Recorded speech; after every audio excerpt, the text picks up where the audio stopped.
사랑하는 청취자 여러분, 축복이 가득한 밤입니다. 사랑과 슬픔, 그리고 회복력으로 가득 찬 인생의 책 한 권을 펼치는 이 자리에 다시 함께해 주셔서 감사합니다. 사람들은 신뢰를 거울에 비유하곤 합니다. 한 번 깨지면 조각들을 다시 주워 담을 수는 있지만 결코 예전의 모습으로 되돌릴 수는 없기 때문입니다. 만약 당신의 온 세상을 믿고 맡겼던 바로 그 사람이 당신의 눈앞에서 무참히 그 거울을 깨버린다면 어떨까요? 자, 이제 지수의 이야기를 들어보겠습니다. 한남동 유엔빌리지에 위치한 한 회장 가문의 저택 안, 정적은 귀가 먹먹할 정도였습니다. 넓은 복도에 놓인 웅장한 괴종시계의 시계추 소리만이 그 고요함을 깨고 있었습니다. 그 뚝딱거리는 소리는 지수에게 남편이 아직도 돌아오지 않은 채 또 1분이라는 시간이 흘렀음을 일깨워주는 듯했습니다. 밤 12시, 그녀는 넓은 다이닝룸 한가운데 서 있었습니다. 남편 민재가 가장 좋아하는 심플한 실크 드레스를 입은 채였습니다. 긴 머리는 길게 늘어뜨렸고 입술에는 아까 발라둔 붉은 립스틱 자국이 아직 선명하게 남아 있었습니다. 그녀의 앞에는 두 사람을 위한 완벽한 저녁 식탁이 차려져 있었습니다. 값비싼 커트러리와 크리스털 와인잔, 그리고 서서히 타들어가는 두 개의 촛불, 녹아내리는 촛농은 마치 촛대 옆으로 흐르는 눈물 같았습니다. 민재가 좋아하는 스테이크, 트러플 파스타, 그리고 그들이 파리 신혼여행에서 함께 마셨던 프랑스산 와인까지 모든 것이 완벽했습니다. 하지만 그녀의 가슴속에서 서서히 식어가는 희망처럼 식탁 위의 음식들도 이미 차갑게 식어버렸습니다. 오늘은 그들의 결혼 7주년 기념일이었습니다. 원래는 서프라이즈 파티여야 했죠. 하지만 결국 쓰디쓴 진실로 인해 서프라이즈를 당한 것은 그녀 자신이 되고 말았습니다. 그녀는 넓은 방의 공기 속으로 사라질 듯 깊은 한숨을 내쉬었습니다. 마치 바보 같았습니다. 오지 않을 사람을 기다리는 바보 말입니다. 민재가 프로포즈하던 날이 머릿속을 스쳐 지나갔습니다. 해질녘 제주도의 푸른 바다 한가운데 떠있는 요트 위였습니다. 그는 무릎을 꿇고 그녀의 꽃만큼이나 커다란 다이아몬드 반지를 들고 있었습니다. 한지수, 그가 불렀습니다. 그의 눈빛은 손에 든 보석보다 더 빛나고 있었습니다. 당신을 처음 본 순간부터 내 모든 것의 시작과 끝은 당신이라는 걸 알았어. 당신을 내 세상의 여왕으로 모실 수 있게 허락해줘. 나와 결혼해 줄래? 그녀는 망설이지 않았습니다. 민재를 향한 그녀의 사랑은 바다처럼 넓고 깊었으니까요. 그리고 지난 7년 동안 그녀는 남편의 마음도 자신과 같을 것이라 굳게 믿어왔습니다. 하지만 사랑한다면 이렇게 늦은 시간까지 집에 안 들어올 수 있을까요? 사랑한다면 아내가 걱정으로 지새우게 내버려 둘 수 있을까요? 잠시 후 진입로에서 민재의 차 엔진 소리가 들려왔습니다. 지수는 재빨리 허리를 곧게 펴고 억지로 미소를 지으며 온매무새를 가다듬었습니다. 이해하려고 노력했습니다. 아마 회사에 정말 중요한 일이 있었을 거라고. 문이 열리고 민재가 들어왔습니다. 권위가 묻어나는 태도를 지닌 잘생긴 남자. 하지만 지금 그의 얼굴에는 피곤한 기색이 역력했습니다. 그녀를 본 그는 잠시 놀란 듯했지만 이내 특유의 다정한 미소로 표정을 바꿨습니다. 여보. 그가 부드럽게 부르며 다가와 그녀의 이마에 키스했습니다. 정말 미안해. 회사에 급한 일이 생겼어. 해외 클라이언트였는데 거절할 수가 없었어. 괜찮아. 지수가 가슴 짓누르는 무거움을 애써 감추며 대답했습니다. 그냥 걱정돼서 그랬어. 우리 기념일이라 준비했는데. 그녀가 식탁을 가리켰습니다. 민재는 테이블을 바라보았습니다. 아주 찰나의 순간이었지만 지수는 다시 미소 짓는 그의 눈동자에서 일말의 죄책감을 읽어냈습니다. 와, 이렇게까지 안 해도 되는데. 근데 여보, 나 밥 먹었어. 클라이언트가 저녁을 사줬거든. 그는 등 뒤로 다가와 그녀를 백허그했습니다. 내가 꼭 보답할게. 약속해. 내일 당장. 일단 지금은 너무 피곤해서 얼른 샤워하고 자고 싶어. 지수는 고개를 끄덕일 수밖에 없었습니다. 실망감의 쓴맛을 삼키며 말했습니다. 그래, 어서 쉬어. 민재가 계단을 올라가는 동안 지수는 손도 대지 않은 음식들을 물끄러미 바라보며 홀로 남겨졌습니다. 테이블 위의 요리들은 그녀의 헛된 노력과 더 이상 그녀가 바라는 방식으로 돌아오지 않는 사랑을 상징하는 듯했습니다. 무거운 마음으로 접시를 치우기 시작했습니다. 그때 거실 작은 테이블 위에 민재가 두고 간 핸드폰이 눈에 띄었습니다. 2층 욕실에서는 이미 물소리가 들려오고 있었습니다. 갑자기 핸드폰 화면이 켜졌습니다. 알림 메시지였습니다. 평소 남편의 물건에 손을 대는 성격이 아니었지만 알 수 없는 힘이 그녀를 이끌었습니다. 아마도 이 밤이 가져다준 감정 때문이거나 오랫동안 외면해왔던 직감 때문이었을지도 모릅니다. 그녀는 천천히 다가갔습니다. 굳이 손에 줄 필요도 없었습니다. 서 있는 자리에서도 잠금 화면에 뜬 이름과 메시지가 선명하게 보였으니까요. 윤유진이라는 이름으로 온 메시지. 그리고 이어지는 단어들은 마치 날카로운 비수처럼 그녀의 심장을 동시에 찔러왔습니다. 당신 여기 있었으면 좋겠어. 우리 아기가 아빠 많이 보고 싶대. 지수의 손에서 접시가 미끄러졌습니다. 바닥에 부딪혀 깨지는 도자기 소리는 그녀가 7년 동안 쌓아올린 세상이 무너져 내리는 소리와도 같았습니다. 그녀는 화면이 다시 까맣게 꺼질 때까지 핸드폰만 멍하니 바라보았습니다. 하지만 그 단어들은 그녀의 머릿속에 영구적인 화인처럼 남아 불타오르며 소리치고 있었습니다. 우리 아기, 우리 아기. 정적이 다시 찾아왔습니다. 하지만 이제 그 고요함은 더욱 무겁고 두려웠습니다. 그녀가 그토록 소중히 지켜왔던 완벽한 결혼 생활이라는 환상이 산산조각 났습니다. 그리고 그 파편들은 그녀의 심장을 베어내며 어떻게 치유해야 할지조차 알 수 없는 깊은 상처를 남기고 있었습니다.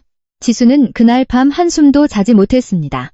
한숨대 곁에 밤새도록 앉아 깊이 잠든 민재의 숨소리를 지켜보았습니다. 내 곁에 누워있는 이 남자, 평생을 약속했던 이 남자는 이제 완전히 낯선 타인이 되어버렸습니다.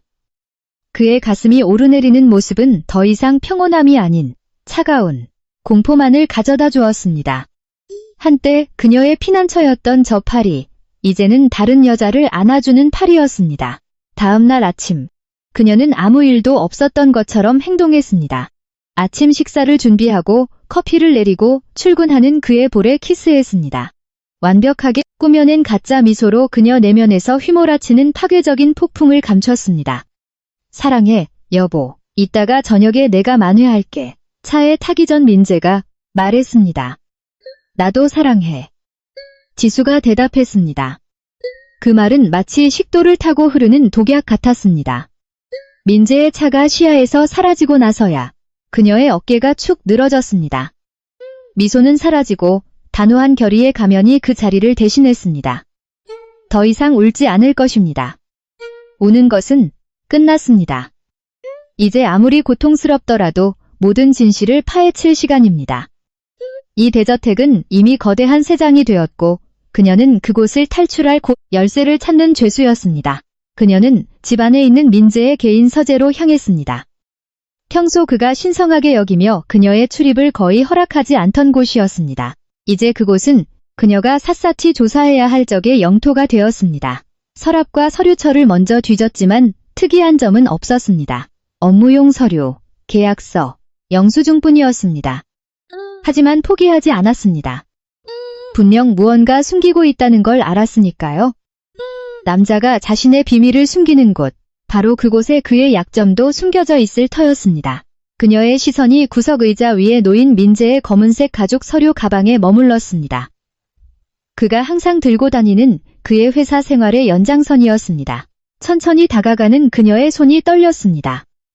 마치 자신의 집에서 도둑이 된 듯한 기분이었습니다. 가방을 열었습니다.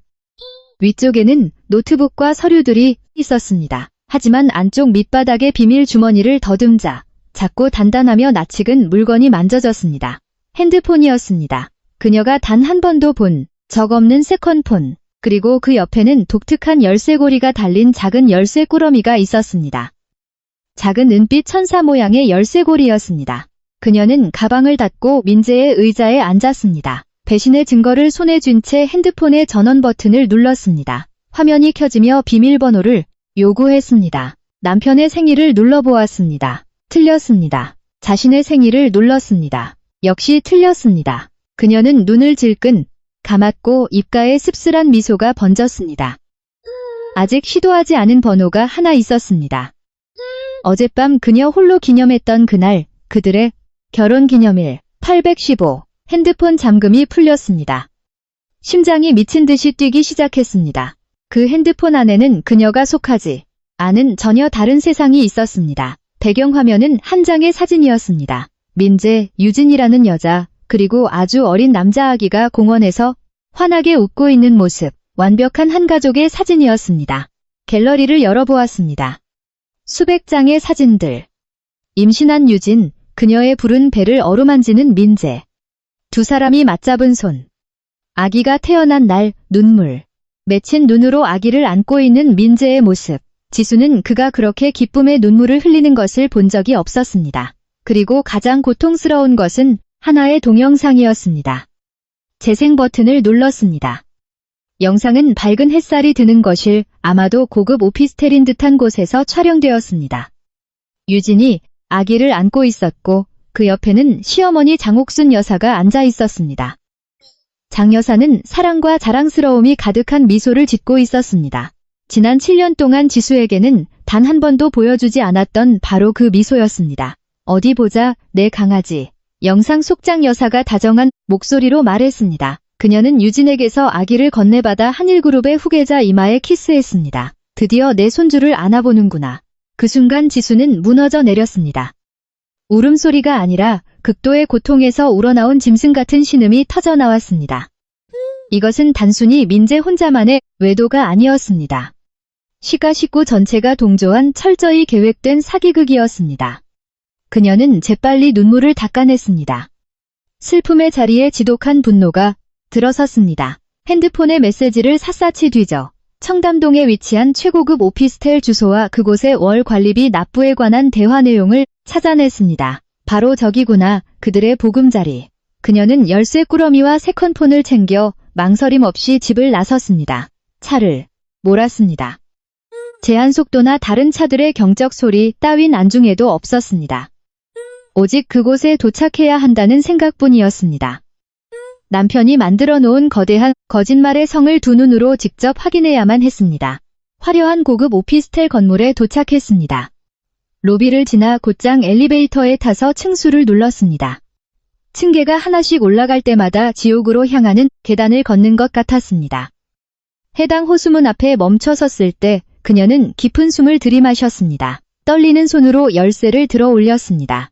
열쇠 구멍에 넣고 돌리자 문이 열렸습니다. 그녀를 맞이한 것은 누군가의 진짜 집이었습니다. 베이비 파우더 향과 다른 여자의 향수, 냄새가 섞여 났습니다. 거실에는 아기 장난감들이 널브러져 있었고 벽에는 세 사람의 커다란 가족 사진이 걸려 있었습니다. 민재, 유진, 그리고 그들의 아들. 그녀는 마치 자신의 악몽 속을 떠도는 유령처럼 집안을 걸어 다녔습니다. 눈에 띄는 모든 물건이 그녀의 심장을 찌르는 추가적인 비수였습니다. 옷장에 걸린 민재의 옷들, 침대 밑에 놓인 그의 슬리퍼, 그리고 침대 옆 작은 탁자 위에 놓인 결정적인 증거, 액자에 끼워진 가족관계 증명서 형태의 증서, 법적 효력은 없어도 민재와 유진의 사진이 밝힌 그들만의 서약서였습니다. 그녀의 존재를 완전히 지워버린 그들만의 가족 선언문. 그곳에서 그녀는 완전히 주저앉았습니다. 거짓으로 지어진 방 한가운데 바닥에 무릎을 꿇었습니다. 더 이상 눈물조차 나오지 않았습니다. 오직 지독한 공허함. 그녀에게 남은 모든 것을 빨아들이는 듯한 깊고 광활한 공허함만이 느껴질 뿐이었습니다. 온 방이 빙글빙글 도는 가운데 그녀는 스스로의 어깨를 감싸 안았습니다. 이것이 끝이구나. 내 모든 꿈의 종착지구나. 비탄에 빠져있던 그 순간 소리가 들렸습니다. 현관문 쪽에서 부스럭거리는 소리와 함께 열쇠가 자물쇠를 돌리는 소리가 들렸습니다. 지수는 앉은 자리에서 얼어붙었습니다. 누군가 오고 있다. 그들이 집에 돌아오고 있다. 아드레날린. 그것이 지수의 시스템에 가장 먼저 스며들었습니다. 조금 전까지 그녀를 마비시켰던 두려움은 살아서 이곳을 빠져나가야 한다는 필사적인 본능으로 바뀌었습니다. 순식간에 그녀는 몸을 일으켰습니다.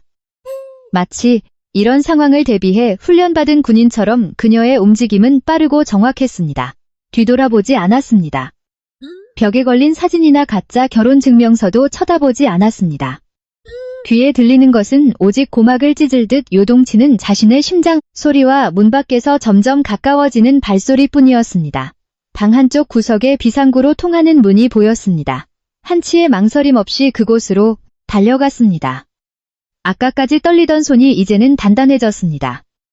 손잡이를 돌려 무거운 문을 밀고 나간 그녀는 좁고 차가운 비상계단으로 빠져나갔습니다.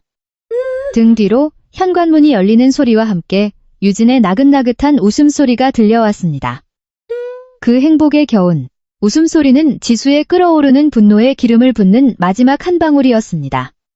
그녀는 주차장에 도착할 때까지 쉬지 않고 뛰었습니다.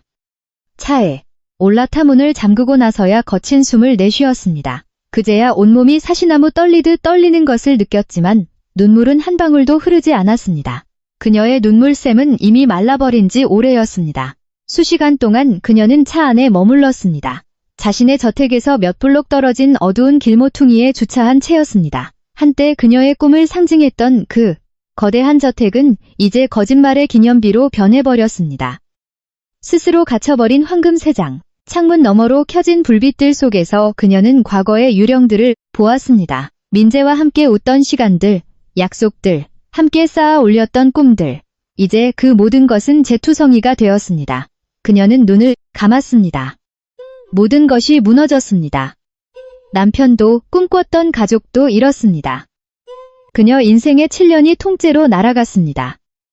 하지만 깊은 밤에 정막 속에 앉아있는 동안 그녀의 무너진 심장 틈새로 새로운 감정이 싹트기 시작했습니다. 비통함도 슬픔도 아닌 분노였습니다. 순수하고 얼음장같이 차가운 분노. 그리고 그 분노의 한가운데서 무언가 훨씬 더 강력한 것이 태어났습니다. 결단. 아니. 아직 끝이 아니야. 이것은 시작일 뿐이다. 내가 다시 일어서는 시작. 더 이상 기다리는 지수가 아니야. 더 이상 현실을 외면하는 지수가 아니야. 피해자 역할은 여기까지다. 그녀는 핸드폰을 집어들었습니다. 동이 틀 무렵 그녀는 두 통의 전화를 걸었습니다. 첫 번째는 아버지의 절친한 친구이자 국내 최고의 변호사인 최진호 변호사에게, 두 번째는 깔끔하고 치밀한 일처리로 명성이 자자한 사설 탐정에게였습니다. 오후가 되자 최 변호사의 사무실 회의실, 지수는 모든 것을 털어놓았습니다. 감정은 배제했습니다. 흐느낌도 없었습니다.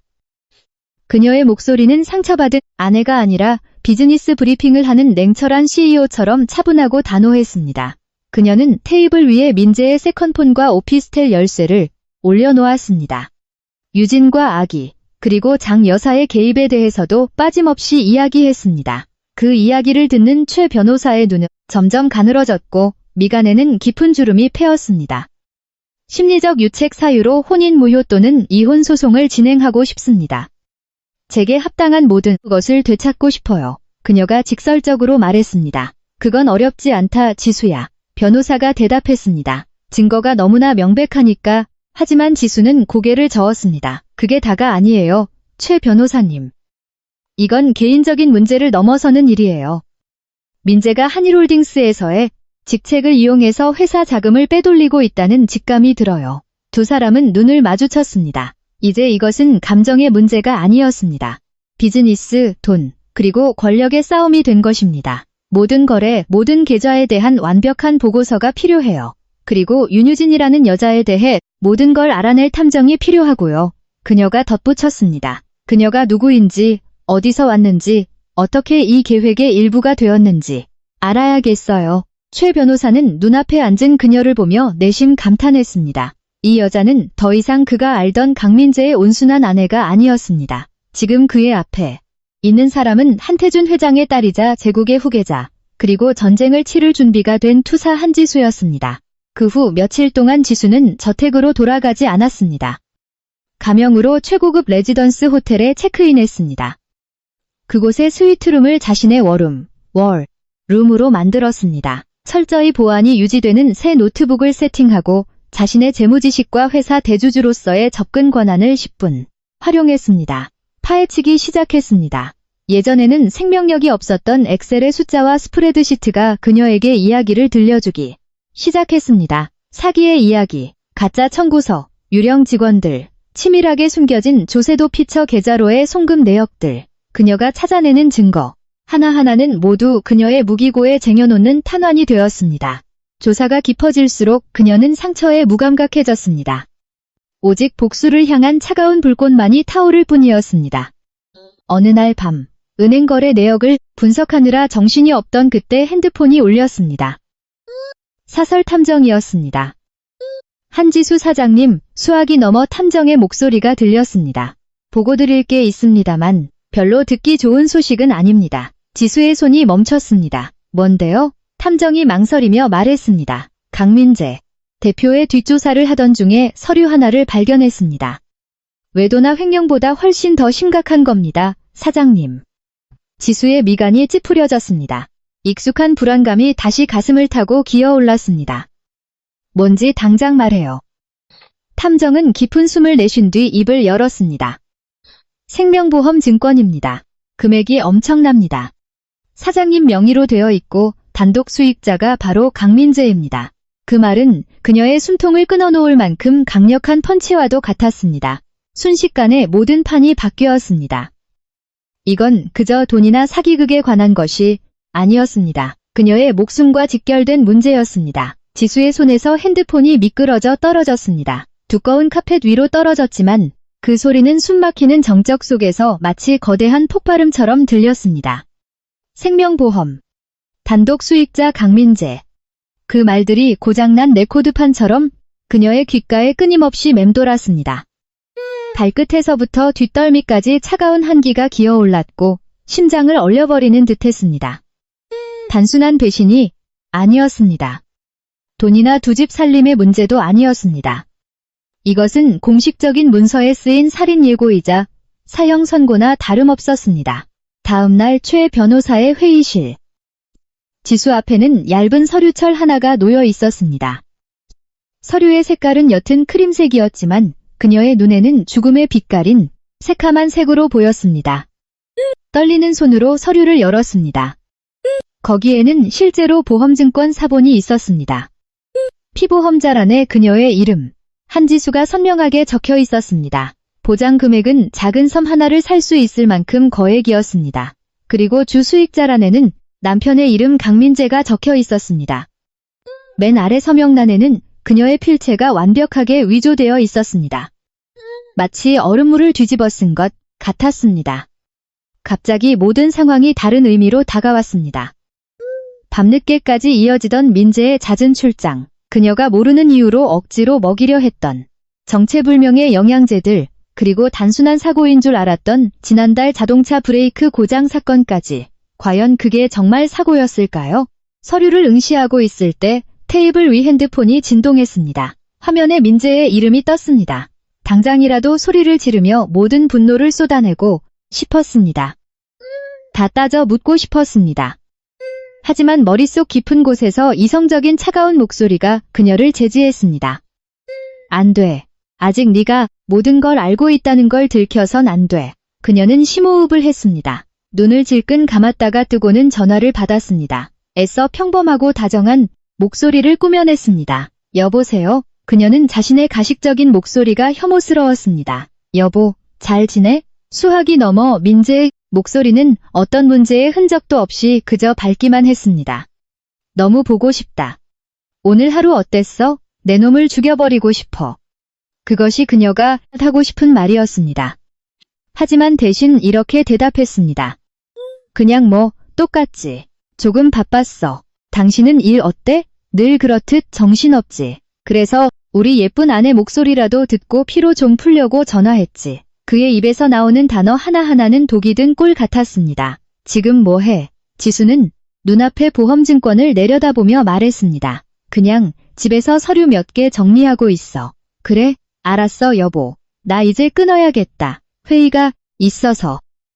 잊지 마. 내가 엄청 사랑하는 거 알지? 오늘 일찍 들어갈게. 약속. 알았어. 조심해. 나도 사랑해. 전화를 끊자마자 지수는 더 이상 참지 못하고 회의실에 딸린 화장실로 달려가 세면대에 토를 했습니다. 끔찍한 남편뿐만 아니라 이렇게 소름 끼치도록 연기를 해내는 자기 자신에게도 구역질이 났습니다. 하지만 그녀는 알고 있었습니다. 이 연기만이 자신의 목숨을 살릴 수 있다는 것을요. 회의실로 돌아온 그녀의 눈빛은 더욱 날카로워져 있었습니다. 최 변호사를 바라보았습니다. 민재 혼자 한 짓이 아니에요. 그녀가 읊조리듯 말했습니다. 그 인간 혼자서 이런 치밀한 짓을 할 머리는 없어요. 문득 시어머니 장 여사가 떠올랐습니다. 지난 몇 년간 그녀가 툭툭 던졌던 말들, 예전에는 그저 노인네의 심술궂은 잔소리 정도로 넘겼던 그 말들이 뇌리를 스쳤습니다. 쯧쯧, 우리 며느리가 임신을 못해서 어쩌누? 너희들이 고생해서 일군 재산 나중에 다 누구한테 가겠니? 항상 조심하고 다녀라. 세상이 흉흉하잖니. 너희 집안 재산이 한두 푼도 아니고 누가 내 목숨 노릴지 어떻게 아니? 만약 너한테 무슨 일이라도 생기면 네가 남긴 것들이 좋은 사람 손에 들어가야 할 텐데 집안일은 역시 피가 섞인 가족이 챙기는 법이지. 그때는 걱정처럼 들렸던 그 말들이 이제는 협박으로 들렸습니다. 제 시어머니요. 지수가 변호사에게 말했습니다. 장옥순, 분명 그 노인네도 한통 속일 거예요. 최 변호사는 그녀를 빤히 쳐다보더니 다시 보험증권을 집어들었습니다. 무언가 특정 세부 사항을 찾는 듯 했습니다. 문서 맨 아래 아주 작은 글씨로 인쇄된 조항들을 꼼꼼히 읽어내려갔습니다. 잠시 후 그는 깊은 한숨을 쉬며 걱정스러운 얼굴로 그녀를 보았습니다. 지수야. 그가 심각하게 말했습니다. 내 생각보다 상황이 더 끔찍하다. 지수의 미간이 좁아졌습니다. 무슨 말씀이세요? 변호사가 문서의 한 작은 단락을 가리켰 너무 놀라 미처 보지 못했던 조항이었습니다. 2차 수익자 조항이다. 최 변호사가 설명했습니다. 여기에 보면 만약 주수익자인 강민재가 너와 동시에 사망하거나 내 사망 후 30일 이내에 사망할 경우 보험금 전액은 2차 수익자에게 지급된다고 명시되어 있어. 지수의 온몸이 차갑게 얼어붙었습니다. 세상이 멈추는 것 같았습니다. 그녀는 천천히 고개를 숙여 그 줄에 적힌 이름을 확인했습니다. 2차 수익자 장옥순. 그 순간 모든 퍼즐 조각이 맞춰지며 소름 끼치도록 끔찍한 그림이 완성되었습니다. 유진이라는 여자를 곁에 둔 것, 두 번째, 가족을 만든 것, 회사 돈을 빼돌린 것, 그리고 이 생명보험까지. 한 여사는 그저 알고만 있었던 것이 아니었습니다. 그녀가 이 모든 일의 배후에 있는 설계자였습니다. 지수가 그토록 사랑했던 남편 민재는 이 게임의 체스말, 즉 왕이 아니었습니다. 그저 권력욕의 눈먼 어미의 크고 치명적인 계획에 쓰이는 소모품인 폰에 불과했습니다. 그들의 목표는 단순히 지수의 돈을 빼앗는 것이 아니었습니다. 그녀를 이 세상에서 완전히 지워버리는 것이었습니다. 그리고 필요하다면 모든 재산이 여왕인 장옥순 자신에게 오도록 자기 아들마저 죽일 수 있는 사람들이었습니다. 장 여사의 끔찍한 계획을 알게 되었지만 지수는 더 이상 두렵지 않았습니다. 오히려 그 사실은 그녀의 가슴 속에서 타오르는 불길에 기름을 부었습니다. 차갑고도 모든 것을 태워버릴 듯한 불길. 이제 모든 것이 명확해졌습니다. 그녀는 단순히 바람피운 남편과 싸우는 것이 아니었습니다. 돈을 위해 살인도 서슴지 않는 악마 같은 가문과 전쟁을 치르는 것이었습니다. 전쟁에서 승리하기 위한 첫 번째 단계는 적의 보급로를 차단하는 것입니다. 다음 날, 지수는 워룸으로 가는 대신 가문의 오랜 신뢰를 받는 부동산 전문가 이 소장을 찾아갔습니다. 그녀는 강민재의 아내가 아닌 한지수 본연의 모습으로 그 앞에 앉았습니다. 집을 팔고 싶습니다. 그녀가 단도직입적으로 말했습니다. 애두르지 않았습니다. 이 소장의 눈이 휘둥그레졌습니다. 한남동 유엔빌리지 저택 말씀이십니까? 하지만 지수 아가씨, 거긴 최고급 매물입니다. 제 값을 받으려면 최소 몇 달은 걸릴 텐데요. 지수는 단호한 눈빛으로 고개를 저었습니다. 우리한테 몇 달이란 시간은 없어요. 일주일 안에 팔아야 합니다. 일주일이요? 부동산 중개인이 헛기침을 했습니다. 불가능합니다. 가격을 아주 후려치지 않는 이상 가격은 후려치지 않을 겁니다. 그녀가 차분하게 대답했습니다. 소장님 고객 명단 중에 오프마켓, 매물을 찾는 현금 부자들 위주로 연락 돌려보세요. 지금 당장 현금 동원 가능한 사람들로. 그리고 3가지 조건이 있습니다. 그녀가 손가락을 펴 보였습니다. 첫째, 전액 일시불. 대출 없이 현금 거래. 둘째, 철저한 비밀 유지. 언론이나 외부에 절대 알리지 말 것. 그리고 셋째, 그녀가 잠시 뜸을 들였습니다. 이번 주 안에 모든 거래를 끝낼 것. 이 소장은 이것이 단순한 부탁이 아님을 직감했습니다. 명령이었습니다. 눈앞에 있는 이 여자는 더 이상 장난을 치는 것이 아니었습니다. 그가 고개를 끄덕였습니다. 알겠습니다. 아가씨, 분부대로 하죠.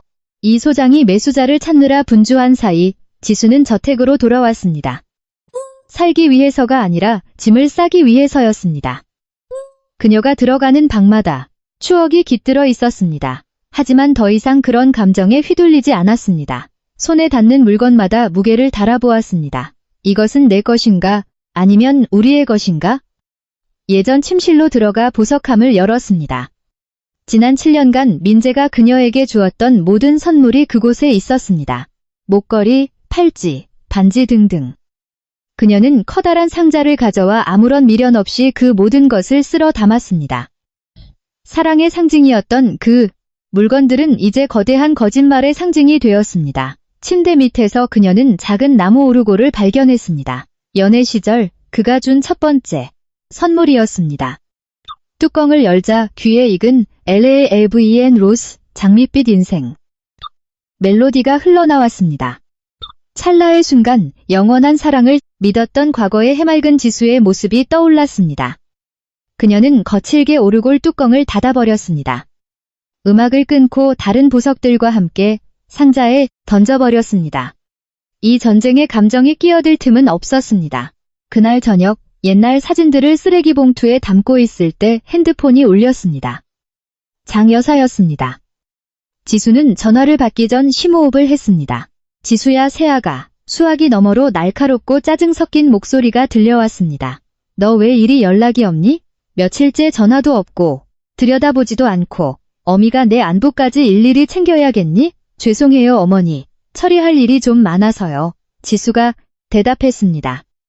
애써 존대하며 억누르는 분노로 주먹을 꽉 쥐었습니다. 그래? 일도 좋지만 쉬어가면서 해라. 가족끼리는 서로 돕고 살아야지.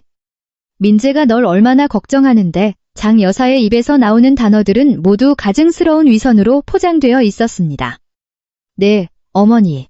걱정해 주셔서 감사합니다. 지수가 말했습니다. 내 아들놈한테 마음 단단히 먹으라고 전해. 라고 소리치고 싶었습니다. 민재 씨한테 저 잘 지낸다고 전해주세요. 알았다 아가. 몸 조심하거라. 그리고 전화가 끊겼습니다. 통화를 마친 지수는 사진들이 담긴 봉투를 뒷마당으로 가져가 불을 붙였습니다. 그녀와 민재의 웃는 얼굴들을 불길이 집어삼키는 것을 지켜보았습니다. 종이가 서서히 재로 변해갔습니다. 이것은 하나의 의식이었습니다. 과거를 불태우고 과거의 자신을 땅에 묻는 의식.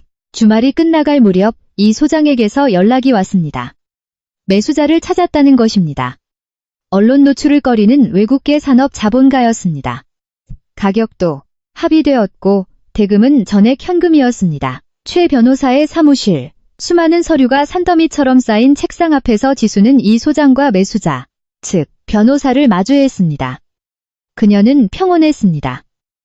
한치의 망설임도 없이 고급 만년필을 들어 한때 집이라 불렀던 저택의 소유권을 넘기는 서류들에 하나하나 서명했습니다. 마지막 서명은 부동산 매매 계약서에 들어갔습니다. 자신의 이름을 휘갈겨 쓰는 순간 짓누르던 커다란 바위가 어깨에서 떨어져 나가는 것을 느꼈습니다. 그녀가 놓아버린 것은 단순한 부동산이 아니었습니다. 그 끔찍한 삶과 그녀를 연결하던 마지막 쇠사슬을 끊어버린 것입니다. 수고하셨습니다. 한지수 사장님. 이 소장이 말했습니다.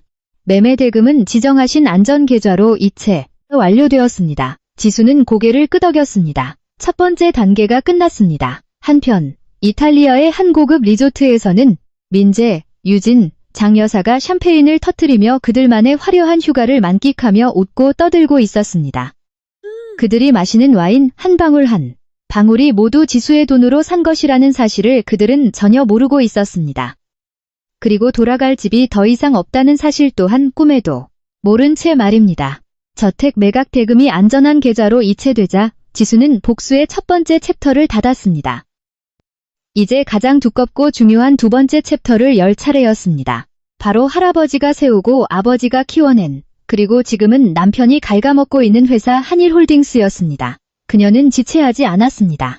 다음 날, 숨어있던 레지던스에서 나와 당당히 한일홀딩스 본사로 출근했습니다. 로비로 가지 않고 오랫동안 쓰지 않았던 대주주 전용 출입카드를 이용해 최고 경영진 층으로 직행했습니다. 그녀를 본 직원들은 소들짝 놀랐습니다. COO, 최고 운영 책임자의 내조에만 전념하던 그녀가 회사에 나타난 것은 너무나 오랜만이었기 때문입니다. 하지만 지금 그녀가 풍기는 아우라는 예전과 달랐습니다. 권력과 위험이 서려 있었습니다. 최근 5년간 강민재 대표가 담당한 모든 계좌와 프로젝트에 대한 전면적인 감사가 필요합니다. 그녀가 아버지 시절부터 충성을 다해온 나이 지긋한 최고재무 책임자 CFO에게 지시했습니다. 조용히 진행해야 합니다. 국내 최고의 외부 감사팀을 꾸리세요. 내부 인력은 절대 모르게 하시고 특히 강 대표 직속 라인은 철저히 배제하세요. 그 후 며칠 밤낮을 가리지 않고 빈 회의실 하나가 지수와 엘리트 회계 감사팀의 새로운 워룸이 되었습니다.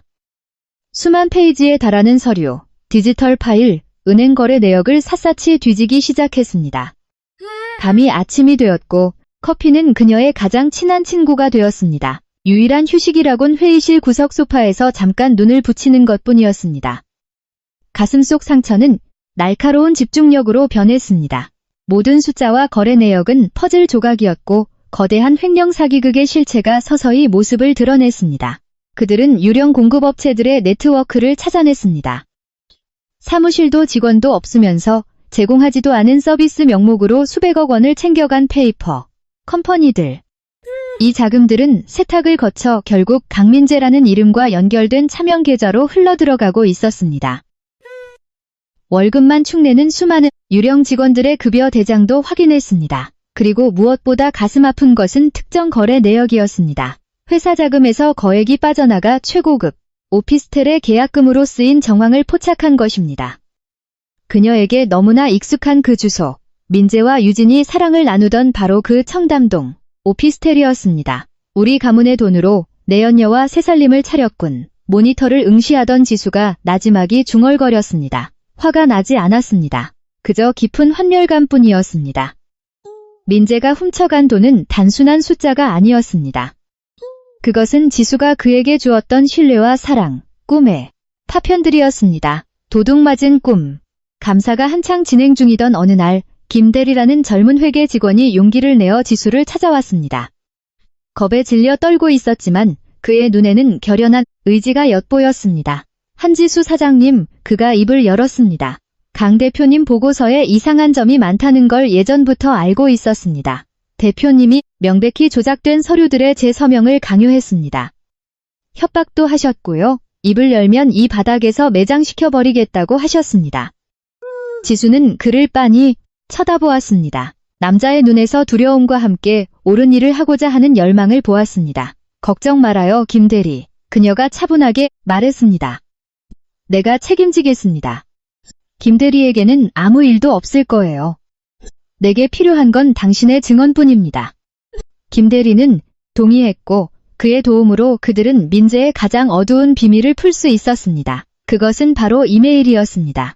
밤이 깊어갈 무렵 IT팀이 회사 서버에 보관된 아카이브 폴더 하나를 발견했습니다. 민재가 이미 완전히 삭제했다고 믿었던 폴더였습니다. 그 안에는 그가 박 사장이라는 가명을 쓰는 자와 주고받은 이메일들이 들어있었습니다. 뒷골목에서 온갖 더러운 일을 처리해주는 브로커였습니다. 처음 몇 통의 이메일은 문서 위조에 관한 것이었습니다. 하지만 지수가 마지막 메시지들을 읽어 내려갔을 때 그녀는 의자에 굳어버리고 말았습니다. 발신, 강민재, 수신, 박 사장, 제목, 위험한 문제 하나 해결 요망, 사업상 큰 골칫거리가 하나 생겼습니다. 아주 깔끔하게 처리해 주셔야겠습니다. 흔적도 없이 단순 사고로 위장할 수 있게. 박 사장의 답장은 상세한 정보를 요구하고 있었고 민재가 보낸 다음 답장은 지수에 관해 밝히는 마지막 못이 되었습니다. 발신, 강민재, 수신, 박 사장 제 아내입니다. 올해가 가기 전에 사라져줘야겠습니다. 지수는 손으로 입을 틀어막았습니다. 더 이상 반박할 수 없는 완벽한 증거, 흑백이 분명한 증거가 바로 여기에 있었습니다. 그녀를 청부살인하려 했다는 명백한 물증. 그녀는 위조 청구서, 은행 거래 내역, 김 대리의 진술서, 그리고 이메일 출력본 등 모든 서류를 챙겼습니다. 두꺼운 파일철에 모두 담았습니다. 완벽했습니다. 이것이 강민재의 인생 전체를 파멸시킬 무기가 될 것입니다. 벽에 걸린 달력을 쳐다보았습니다. 일요일. 이탈리아에서 출발한 민재의 귀국 비행기는 화요일 도착 예정이었습니다. 이틀 뒤. 48시간. 그녀는 핸드폰을 들어 최 변호사에게 전화했습니다. 최 변호사님, 그녀가 차분하지만 강철 같은 목소리로 말했습니다. 모든 준비가 끝났습니다. 덫을 닫을 시간이에요. 월요일 아침, 그들이 귀국하기 하루 전, 한일홀딩스에서 긴급 이사회가 소집되었습니다. 명분은 회사의 청렴도와 직결된 중대 사안이었습니다. 모든 이사진이 참석했고 약간의 지분을 가진 시가 쪽 친척들도 자리했습니다. 모두가 CEO인 강민재가 왜 이 자리에 없는지 의아해했습니다. 정각 9시, 지수가 회의실 문을 열고 들어섰습니다. 그녀의 뒤에는 최진호 변호사와 수석 회계사 2명이 따르고 있었습니다. 그들의 손에는 각자 두꺼운 파일이 들려 있었습니다. 회의실 안의 웅성거림이 일순간 멈췄습니다. 모두의 시선이 지수에게 쏠렸습니다. 평소 얼굴 보기 힘들었던 CEO의 아내가 검은색 비즈니스 정장을 입고 단상 앞에 선 것입니다. 머리는 단정하게 묶었고 눈빛은 감정을 읽을 수 없을 만큼 날카롭고 직설적이었습니다. 안녕하십니까, 여러분. 그녀가 입을 열었습니다. 맑고 단호한 목소리가 회의실의 정적을 갈랐습니다. 저는 우리 회장님의 딸이자 이 회사의 주요 주주인 한지수 자격으로 이 회의를 소집했습니다. 회계사들이 이사진 각자의 자리에 파일을 배포했습니다. 여러분의 눈앞에 놓인 자료는 지수가 말을 이었습니다. 우리 회사의 최고 운영 책임자인 강민재 대표의 업무 전반에 걸친 철저한 내부 감사 결과입니다. 이어진 30분 동안 지수는 횡령의 모든 세부 사항을 낱낱이 폭로했습니다. 페이퍼 컴퍼니 유령 직원, 빼돌려진 자금, 모든 고발은 조작할 수 없는 명백한 증거, 은행 기록, 위조된 서명, 회계팀 김대리의 상세한 증언로 뒷받침되었습니다. 테이블을 둘러싼 얼굴들은 의아함에서 경악으로 그리고 극도의 분노로 변해갔습니다. 민재의 사촌 중 한 명이 반발을 시도했습니다. 이건 모함입니다. 질투의 눈먼. 아내가 꾸며낸 소설에 불과해요. 지수는 대꾸조차 하지 않았습니다. 대신 IT팀에게 신호를 보냈습니다. 앞쪽 대형 스크린에 거대한 이미지가 띄워졌습니다. 민재가 박 사장에게 보낸 이메일. 아내가 사라져야 한다고 명확히 적시된 바로 그 청부살인 이메일이었습니다. 회의실 전체에서 경악의 숨소리가 터져 나왔습니다. 민재의 사촌은 하얗게 질려 아무 말도 하지 못한 채 의자 깊숙이 몸을 묻었습니다. 상황은 끝났습니다. 이러한 근거로 지수가 결론지었습니다. 본인은 이사회의 강민재 대표의 모든 직위 박탈과 함께 특정 경제범죄가 중처벌법상 횡령, 배임, 문서 위조 및 살인교사 미수 혐의로 형사 고발할 것을 강력히 촉구합니다. 투표가 진행되었습니다. 만장일치였습니다. 회의가 끝난 후 아버지의 집무실, 강인하기로 소문난 한태준 회장이 딸을 꽉 끌어안았습니다. 노 회장의 눈가에는 눈물이 맺혀 있었습니다. 그의 손에는 민재의 이메일 사본이 쥐어져 있었습니다. 용서해라, 내 딸아. 아버지가 갈라진 목소리로 말했습니다. 내가 널 보고 참고 살라고 했어. 부부관계를 회복하라고 다그쳤지. 네가 그런 짐승 같은 놈과 결혼한 줄 꿈에도 몰랐다. 지수는 아버지를 올려다보았습니다. 아버지 잘못이 아니에요. 우리 둘 다 속았던 것뿐이에요. 이제는 아니다. 한 회장이 분노에 찬 눈으로 매섭게 말했습니다. 이제는 아니야. 그놈을 찢어 발겨주마. 그 집안을 산산조각 내버릴 거다. 그날 오후 최 변호사가 직접 경찰청 본청을 방문했습니다. 모든 증거자료 사본과 한일홀딩스, 그리고 한지수 본인의 공식 고발장을 제출했습니다.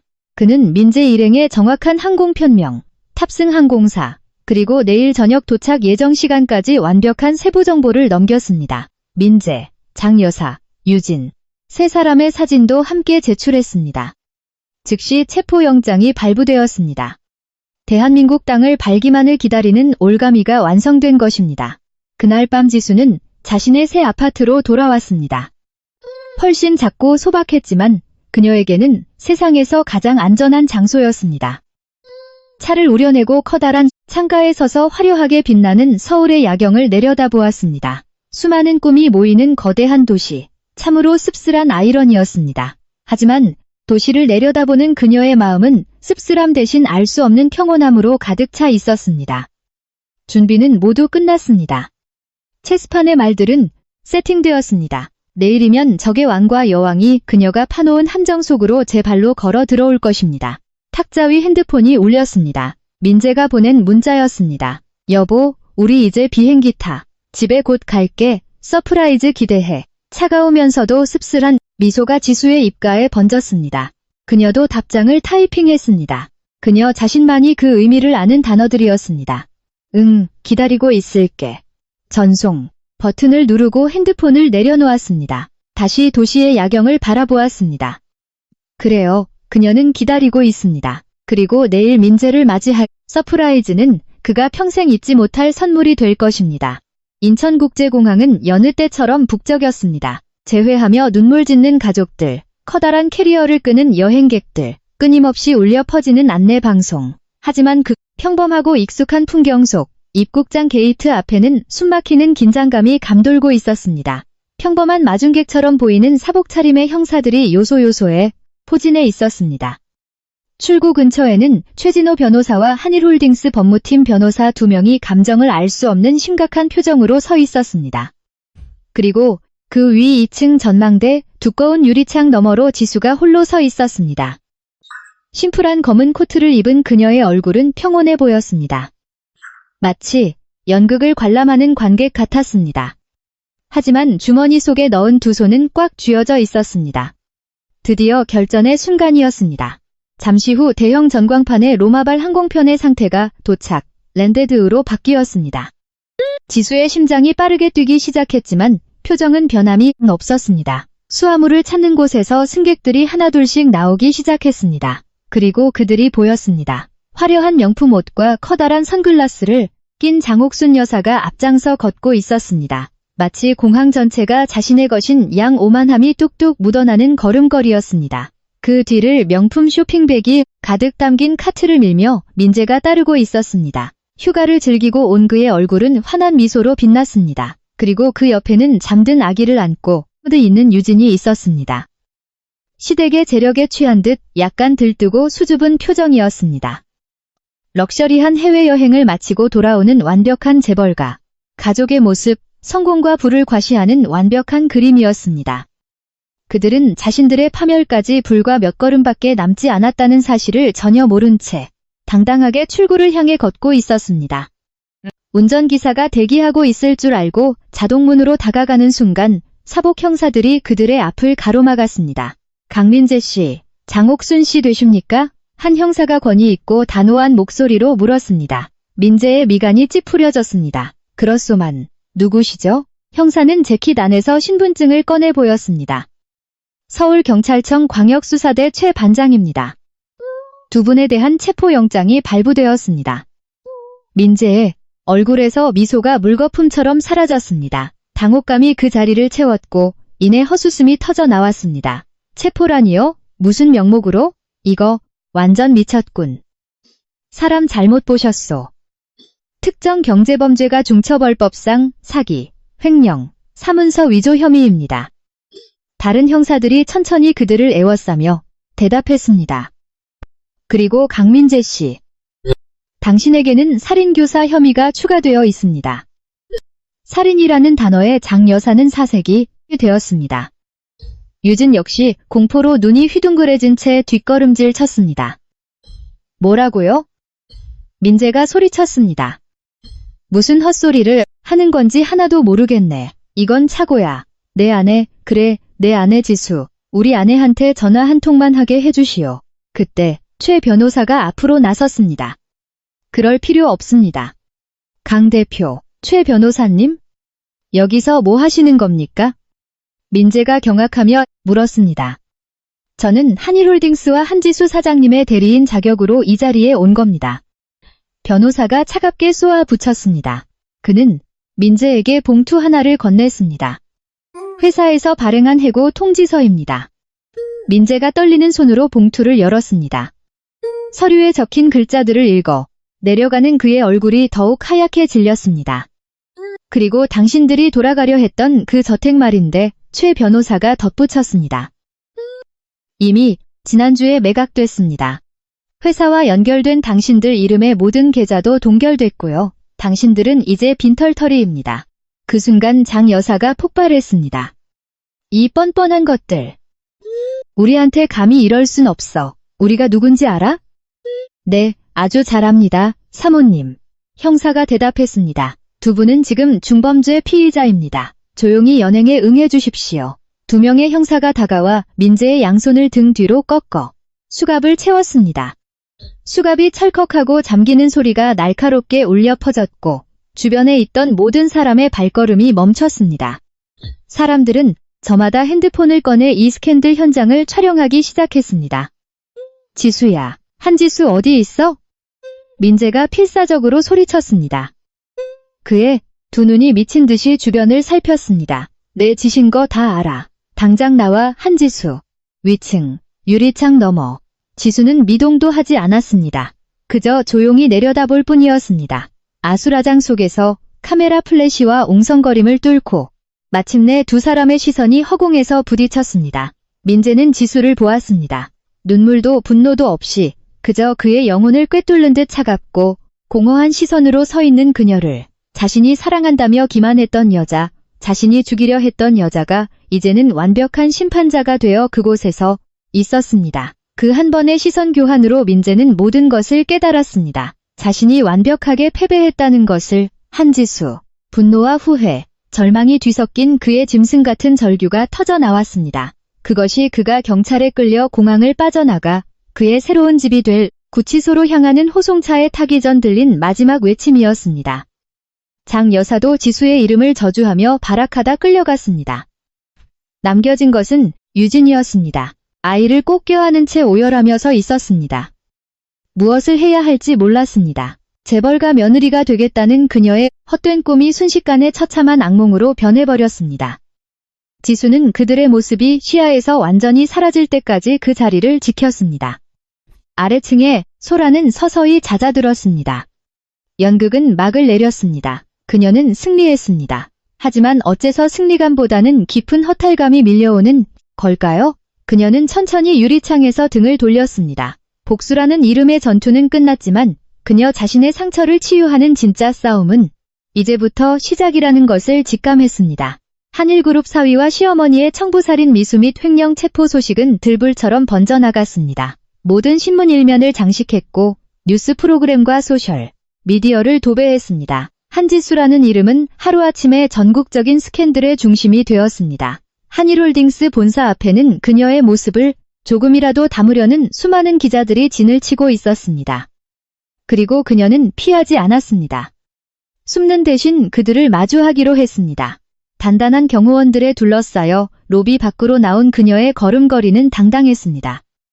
카메라 플래시가 번개처럼 번쩍였고 질문들이 폭우처럼 쏟아졌습니다. 한 사장님, 남편의 혐의에 대해 한 말씀 부탁드립니다. 정말 사장님을 살해하려 한 것이 맞습니까? 내연녀와의 관계는 언제부터 알고 계셨습니까?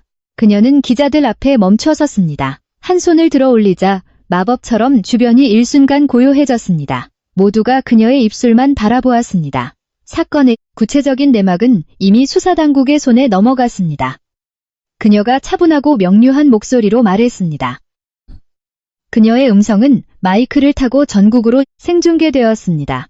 이것은 단순한 치정이나 사적인 복수극이 아닙니다. 이것은 진실과 정의를 찾는 과정입니다. 저 개인을 위해서가 아니라 그를 믿고 자금을 맡겼던 회사와 그에게 속았던 수많은 사람들을 위한 일입니다. 법의 심판이 순리대로 이루어지길 바랄 뿐입니다. 그 말을 끝으로 그녀는 뒤돌아 차에 올랐습니다. 더 이상 뒤돌아보지 않았습니다. 짧고 단호하며 감정이 철저히 배제된 완벽한 대처였습니다. 하지만 차가 출발하고 나서야 그녀는 조용히 눈을 감았습니다. 그동안 꾹꾹 눌러왔던 극도의 피로감이 온몸을 짓누르기 시작했습니다. 일주일이 지났습니다. 언론의 요란한 보도도 서서히 수그러들었습니다. 재판 절차가 시작되었습니다. 하지만 지수에게는 아직 마무리해야 할 마지막 한 가지 일이 남아 있었습니다. 진정한 의미의 마침표. 그녀는 차를 몰아 서울구치소로 향했습니다. 그녀가 살아온 화려한 세계와는 너무도 동떨어진 곳, 절망과 후회의 냄새가 벽마다 짙게 배어있는 곳이었습니다. 덥고 좁은 면회실, 작은 구멍이 뚫린 두꺼운 아크릴 유리벽 너머로 그녀는 기다렸습니다. 잠시 후 주황색 수의를 입은 민재가 들어왔습니다. 번쩍이던 명품 시계도, 광내던 구두도, 오만했던 태도도 모두 사라진 후였습니다. 헝클어진 머리에 초췌한 얼굴이었습니다. 그리고 그의 눈에서 지수는 이전에 한 번도 본 적 없는 낯선 빛을 보았습니다. 완벽한 패배감. 그가 유리벽 반대편에 앉았습니다. 두 사람의 시선이 마주쳤습니다. 지수야. 그의 목소리가 심하게 갈라져 있었습니다. 용서해줘, 제발. 내 본심이 아니었어. 어머니가 시켜서 억지로 한 일이야. 지수는 입을 굳게 다문 채 그가 떠드는 것을 가만히 지켜보았습니다. 내가 사랑하는 건 너뿐이야, 지수야. 제발 믿어줘. 내가 미쳤었어. 하지만 우리 다시 시작할 수 있잖아. 여기서 나갈 수 있게 도와줘. 제발, 우리 처음부터 다시 시작하자. 지수의 입가에 씁쓸한 미소가 번졌습니다. 다시 시작하자고? 어떻게 민재씨? 내가 허비한 그 7년의 세월을 되돌려줄 수 있어? 네가 산산조각낸 내 믿음을 원래대로 붙일 수 있어? 네가 뺏으려 했던 내 목숨은 그건 사실이 아니야. 전부 모함이라고. 그가 필사적으로 변명했습니다. 그때 지수가 입을 열었습니다. 그녀의 목소리는 고요했지만 바위처럼 무거웠습니다. 내가 오늘 여기 온 건 널 위해서가 아니야. 나 자신을 위해서 온 거지. 이제 모든 게 끝났다는 걸 내 입으로 직접 말해주려고. 내 마음속에서 강민재 넌 이미 오래전에 죽었어. 유일한 차이라면 이제 온 세상 사람들이 그 시체를 보게 됐다는 것뿐이지. 그녀가 자리에서 일어났습니다. 잘 있어. 유리벽을 두드리며 미친 듯이 발악하고 그녀의 이름을 애타게 부르는 소리가 등 뒤로 들려왔지만 그녀는 단 한 번도 뒤돌아보지 않고 면회실을 빠져나왔습니다. 구치소 정문을 나설 때 그녀는 깊은 숨을 들이마셨습니다.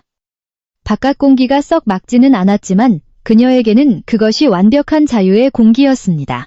아파트로 돌아온 지수는 대청소를 시작했습니다. 과거에 남은 죄를 모두 털어내야 했습니다. 침대 밑을 청소하다 예전에 미처 버리지 못한 작은 상자를 하나 발견했습니다. 추억의 상자. 뚜껑을 열자 그들 관계의 시작을 알렸던 작은 물건들이 들어 있었습니다. 처음 함께 본 영화표, 영수증 말린 장미꽃 한 송이, 그리고 포토부스에서 찍은 4컷 사진. 사진 속 두 사람은 꿈과 사랑에 부풀어 활짝 웃고 있었습니다. 훨씬 어리고 순수했던 과거의 자신을 바라보던 그 순간 오랫동안 견고하게 버텨왔던 마음의 댐이 무너졌습니다. 소리 없는 눈물이 뺨을 타고 하염없이 흘러내렸습니다. 그녀는 민재를 위해 운 것이 아니었습니다. 사진 속의 그 어린 여자, 무참히 짓밟힌 그녀의 꿈, 그리고 영영 되돌릴 수 없는 잃어버린 7년의 세월을 위해 울었습니다.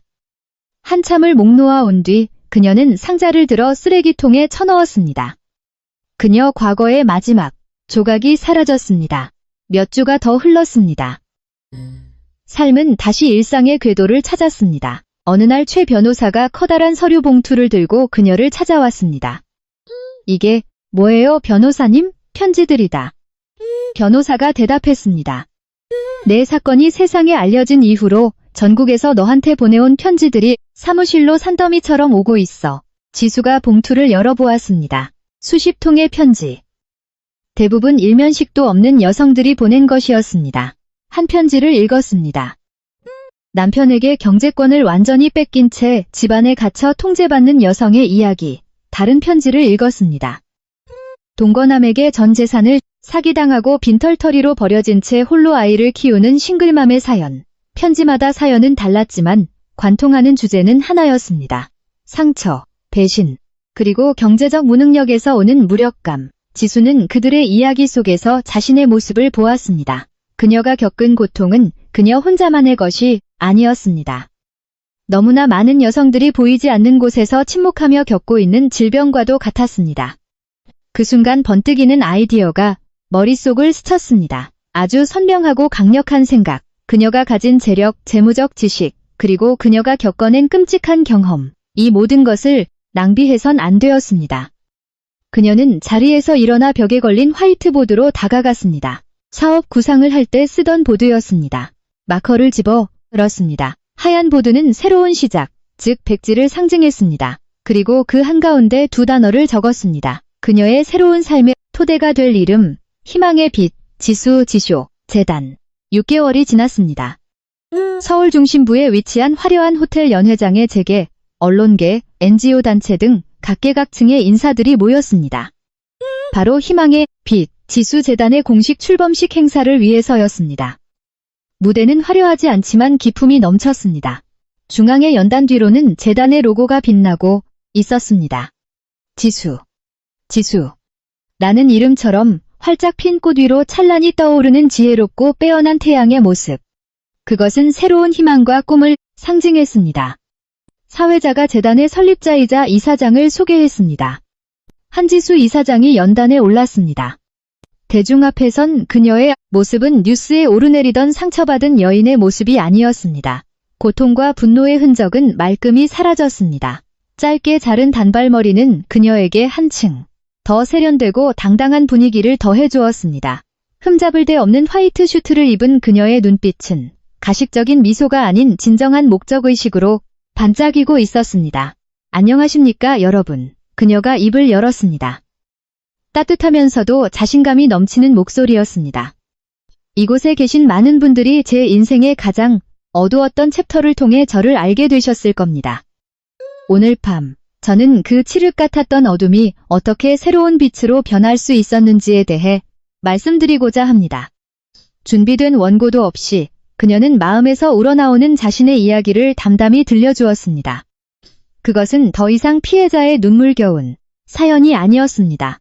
생존자의 승전보였습니다. 배신의 고통을 이야기했지만 그녀가 방점을 찍은 것은 거기서 배운 교훈이었습니다. 바로 경제적 독립의 중요성과 올바른 지식에서 비롯되는 진정한 힘이었습니다. 저희 희망의 빛, 지수재단은 제 뼈저린 경험에서 태어났습니다. 그녀가 말을 이었습니다. 경제적 학대와 통제 속에서 고통받는 여성들을 위한 피난처이자 무기가 되는 것이 저희의 목표입니다.